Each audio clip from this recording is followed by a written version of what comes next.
SRBMedia.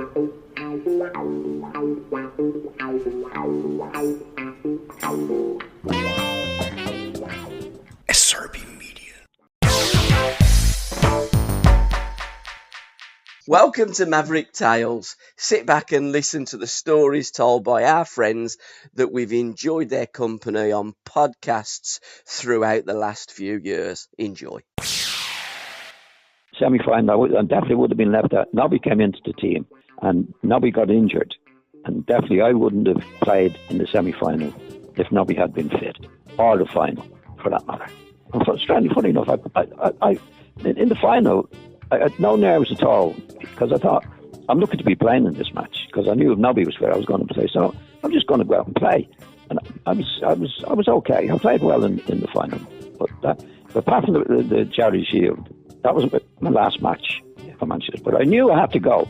I mean, Matt lost total confidence in me after the Spurs game. He never said a word to me. He didn't say, look, you're only young and you can come on and that. It was just out. And that was it. So it wasn't a happy time at that particular time.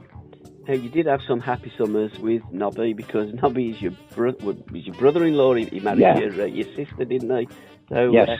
You had great times with Nobby. He was a great character, wasn't he? And again, reading your book, you would think that Nobby was a professor, not a footballer. He didn't look like a footballer. In fact, I think he come as a centre half originally for Man United. He was always a wing half. Was he a winger? Right. Yeah, but he had bad eyesight. Nobby had the things in his eyes when they were like bottles. They at that time. But Nobby had a great attitude. Yes. He had a great attitude, and he was a really good, fine individual. Apart from being a footballer, Nobby was a lovely character, and he loved Manchester United. He loved Manchester United, and it was strange at the time. I was in digs with Nobby, or in his house actually, at the time when this was going on. I mean, there's no doubt Nobby had to play in a match, I think 4 or 5 days before the cup final, to prove his fitness, and he broke down. But Nobby, I definitely wouldn't have played in the final at that time if Nobby had been fit. SRBMedia. What happened when your house burnt down? That's a classic, that is. It was funny, that. What happened, Tone? I'd my mates come up from Liverpool watch a game, and what happened on a Friday, it was me shaking back day. What I mean by shaking back day is that I'd go out to training on a Friday, I put some shaking back down, and I come home and do all the evening, so my house was clean for the weekend. This was me day. And it was one of the time we used to have roller locks under the stairs, and it was like papers in there and air sprays, not air spray, aerosols like pledge and stuff like that. Yeah. And what happened? Obviously, I didn't smoke. I had some tin waste paper bins. And a couple of lads come down with some. I said, if you're going to smoke, go outside and put the Dockers, used to have Dockers then, in the tin. It was, I said, look, I'm going out, do the hoovering for us. A couple of lads from Liverpool come, they're doing the hoovers, lovely, come on, everything nice. But what they went and done, they went and hoovered the cigarette stub up into the hoover. Obviously didn't think anything because they thought it was out into the hoover. And they obviously, they done everything, put the hoover under the stairs, and it just after the game they went home. I went out. The lads. I went out for a meal with my girlfriend. And when I come back, the house had gone complete. I mean, the shell inside it just completely and utterly gone. And it was a cigarette stump because the vacuum had a bit of a. It wasn't. It's the air was getting it, so it just got going and got the bit of dust inside it, and it just heated up. And then it got going and it lit. The flames went to the papers in there. Then the papers ignited the bottles in a container like this pleasure, and it just exploded, and it knocked the door out. Went up. If I would have been in the house, I wouldn't survive. But it's the smoke that caused the damage. Yeah. But anyhow, so that's it. That's what happened. So anyhow, cut long story short, I'm coming home and I come into the drive and I can see the police. I think, Jesus Christ, and they're very quick. If I've had a drink, like they're in there before I even get home, like you know what I mean. And then I realised, and I thought, look, I saw Gordon Cowans with his girlfriend on my driveway, and I saw a rubber plant. I thought, what? Nothing was sinking in. And then I saw the obviously the when I said the red lights, the blue light, it was a fire engine. And I thought, what? It was shock. He couldn't sink in. And then he told me, and I thought, okay, no, not better. Anyhow, I kicked this rubber plant up. It's the only time I could trap a rubber plant in my life. So obviously I'm in shock, and I'm thinking, look, my girlfriend went home, and Gordon said he went back, and he said, well, this was on a Easter. As you know, at Easter, and used to play 2 games. You used to play on Saturday and Easter Monday. We just played Forest on the Saturday. We're European champions. Beat them 2-0. Great result. So we're playing on the Monday at Stoke. Yep. So I've gone out for something to eat with my girlfriend on the night, but we're training on the Sunday. Obviously, and that night I couldn't sleep. I sleep in the car, but early in the morning I had to sort the doors. I had to go and see the damage and the smoke and all my clothes. I'd lost literally everything. I didn't save anything. And obviously a single bloke at that age then. The only thing they would say was a couple of cans of lager and a couple of pints of beer in the fridge, a couple of pints of of milk and a couple of cans of lager in the fridge, and me rubber dollar gone and everything that melted, a lot gone, you know what I mean. So I was a bit upset about hooking Gertrude. I never found her again, So anyhow, so try again. I couldn't get up the stairs, and you can imagine I'm messing about trying to save things. There's nothing to save, everything gone. But obviously the soot and everything got on my clothes. I was like, it was in my hair, it was in my fingernails and everything. I think because you're in shock. So I've gone in for training, and Saunders obviously didn't know nothing about it, but he's seen me coming over, and he took one look at me. I mean, he must have guessed there's a problem. He didn't realise what it was, and he said, "Don't want to know your problem." He said, "I'm going to tell you this. I'm never going to say this to him. You're playing Monday.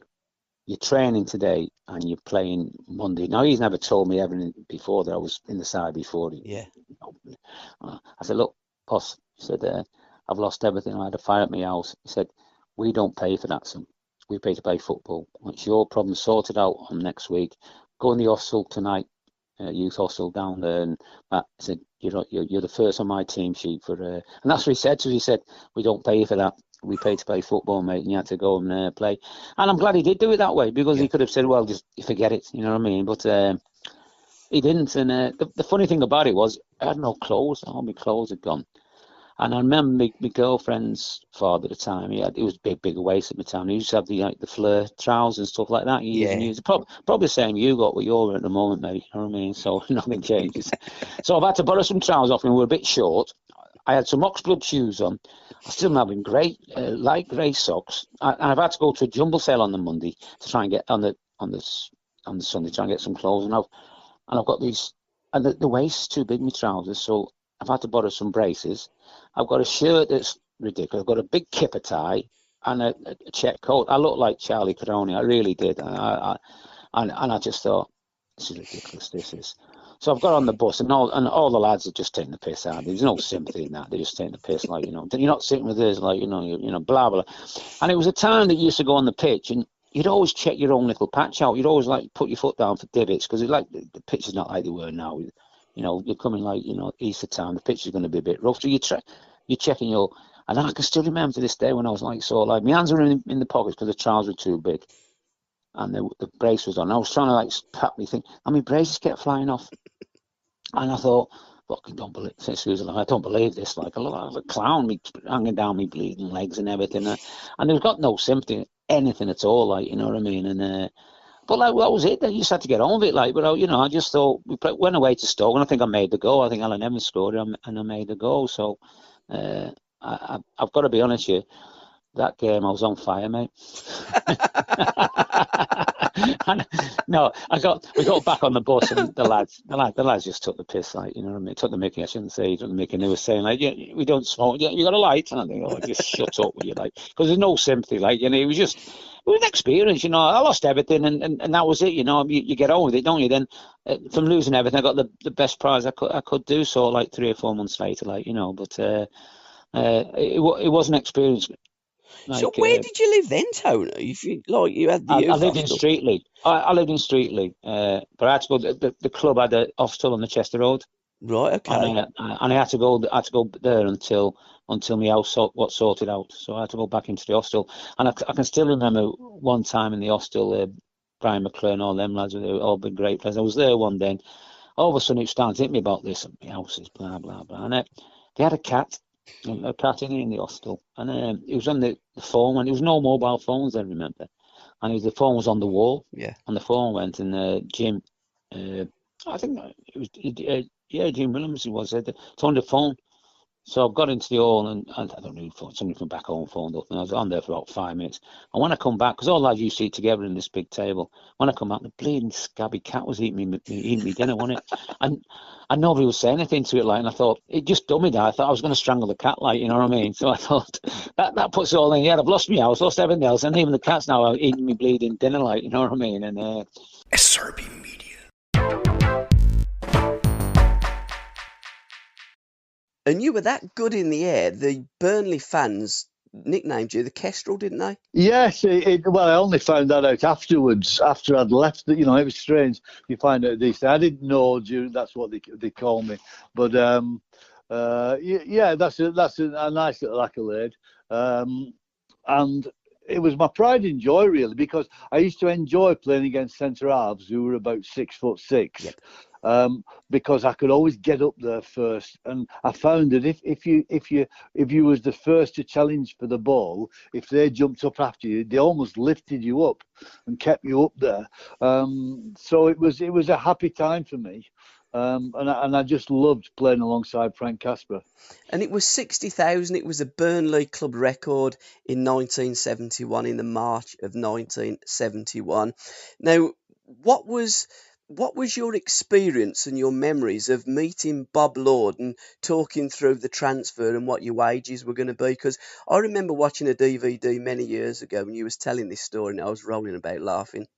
Well, it was quite frightening, really, because you were told you were being transferred. So the way that it worked was Nat Lofthouse said, be at the club at 2:00 and get your dad with you because we're selling you to another club. Yeah. And just to let you know, if you don't go, Boat Wanderers are going bankrupt. So there's no club, no point staying. So you have to go because we need the money that we're going to get from you. And see you at 2:00. He didn't say which club it was, but he did say, it's a great club. You'll love it. It's a great club. And I remember him saying those words. So we're going over there, going through Bake-Up, and I'm thinking, well, and then, of course, on the way there, they say it's Burnley Football Club, and there's a new manager there. The old manager, Harry Potts, is sort of retiring. Jimmy Adamson is the new manager, and that's who I met. So we're all talking quite quietly in the dressing room. And then who walks in? But this incredible figure of Bob Lloyd, the club chairman. Yeah. And he didn't even shake my hand. He didn't even say hello or acknowledge my father. He walked up to me and he literally wagged his finger in front of my face. And he said, you're on 80 quid a week, extra 50 quid if we win. If you don't score 20 goals a season, you're on your bike back to Bolton. Have you anything to say? And it was like, oh. and as he said, have you anything to say? He took his hearing aids out. He had 2 great big black hearing aids, and he put both his hearing aids on my contract. And he said, you've anything to say, I can hear bugger all. And that was it. So we all just stood there around this boardroom table. So I cheekily wrote my name on the contract without going any further. And I thought, you crafty, and I whispered under my breath, you crafty old bugger. But I was obviously pleased to sign for Burnley. And the next minute, Bob Lloyd, he's whipped my contract up. He wanted to get out. He was on his way somewhere. He put it in his inside jacket pocket. He picked up his old black ivory hearing aids. He screwed them back in his ear. He picked up his cigar and he looked at me. He says, welcome to Burnley Football Club. If they wants to do well, here, lad, take my advice. Score plenty of goals, keep yourself out of bother, and never call the chairman a crafty old bugger again.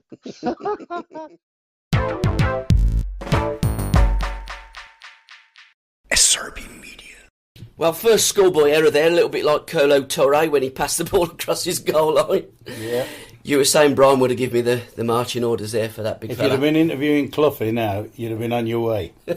Hey, up it. Was he that strict? He was strict. He was. Yeah. It depended what mood he came in. I mean, I loved him. I got on great with him and had some fair old tussles with him. He used to make me laugh. I couldn't stop laughing at him half the time. But yeah, for me, people talk about the all-time greats. He's certainly, in my time, he was the greatest manager.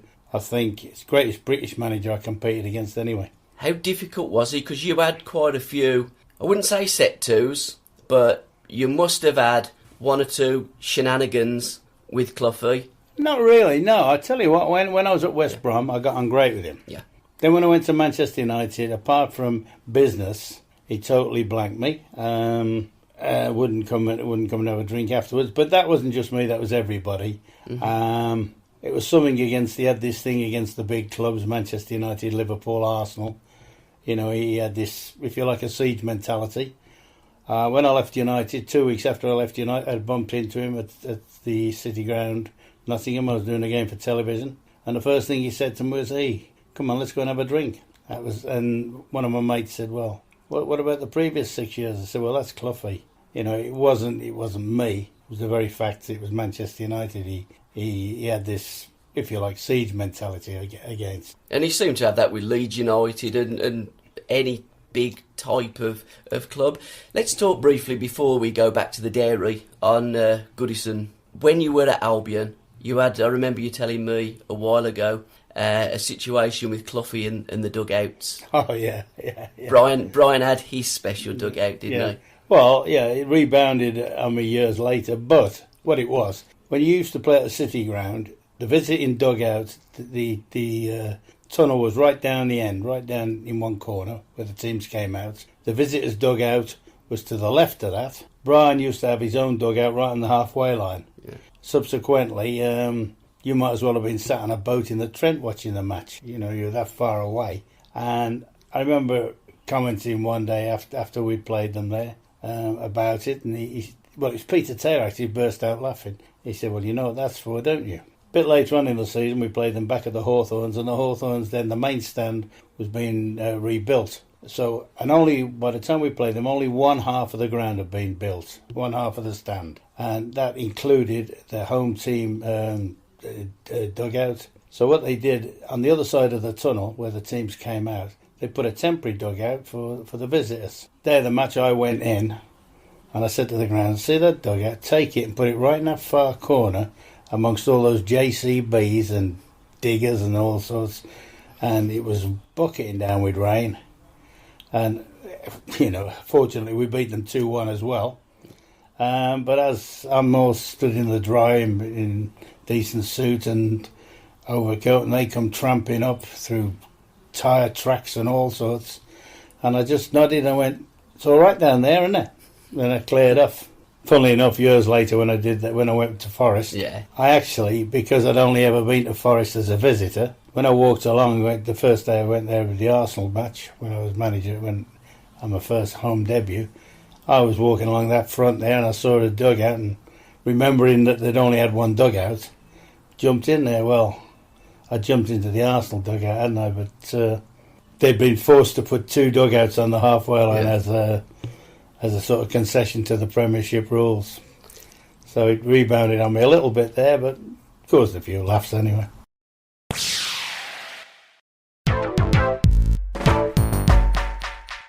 Incredible. What also was incredible was your goal against Everton at Goodison. Voted goal of the season as well. That must have been, if you could replay one of the games of that season, would I be right in saying it would have been that game? Yeah, not for the goal. Right, okay.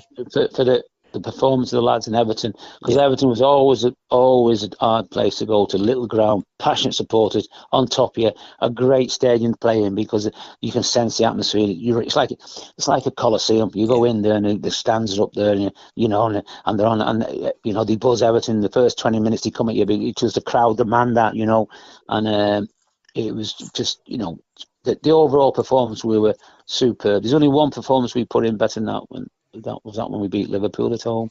I'm convinced we beat Liverpool at home. But that one against Everton, Saunders said, "Have you heard the story of what were leading up to that?" Well, I'll go to it. Let's be honest. One of Saunders' magic tricks again.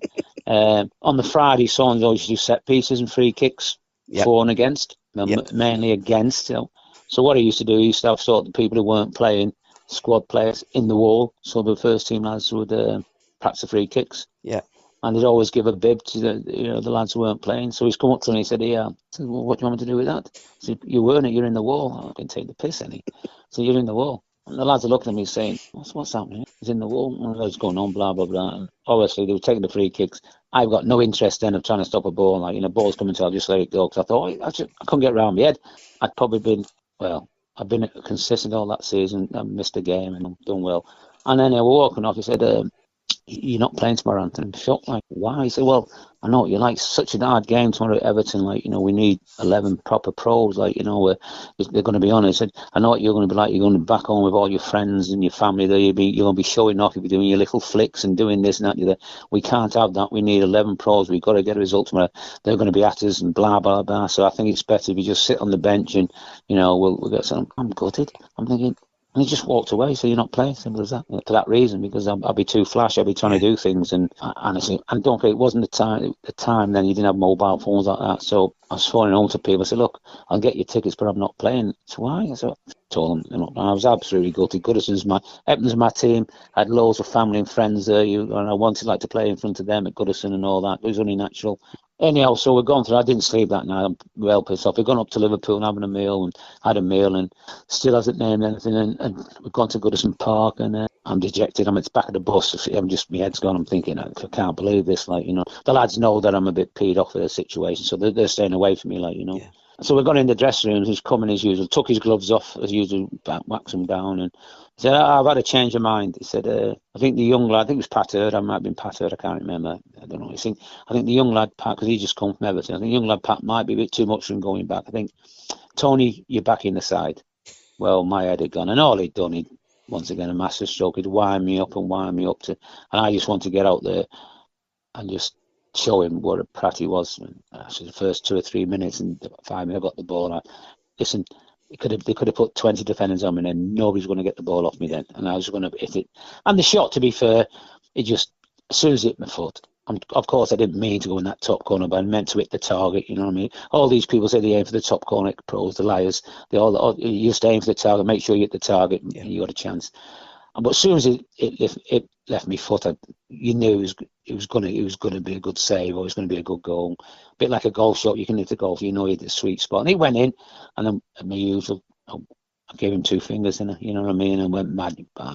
But he'd done his job. He wound me up. I was like a bottle of pop. I was waiting to explode. And the rest of the game, I'm saying, he ain't going to take me off in front of my family. No way at all. No. So you dug in. And I think the overall performance was absolutely fantastic. I mean, I got goal this season, but I think it was for the move more than anything else, really, because I don't think the ball left the floor.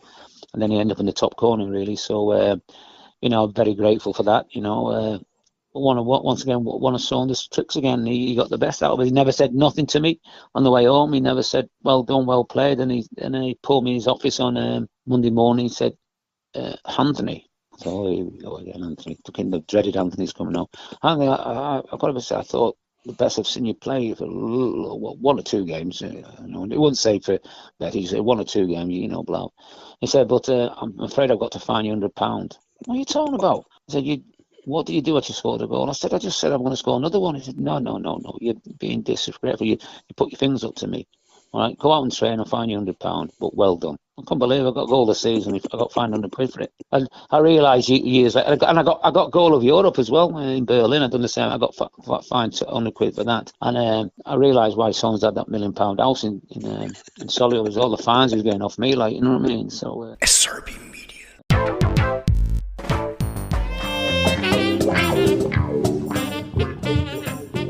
Up came Jock, and I said to him, "You've been upstairs, Governor?" And he went, "No." He said, "Well," because I believe he's an ex-alcoholic, Jock.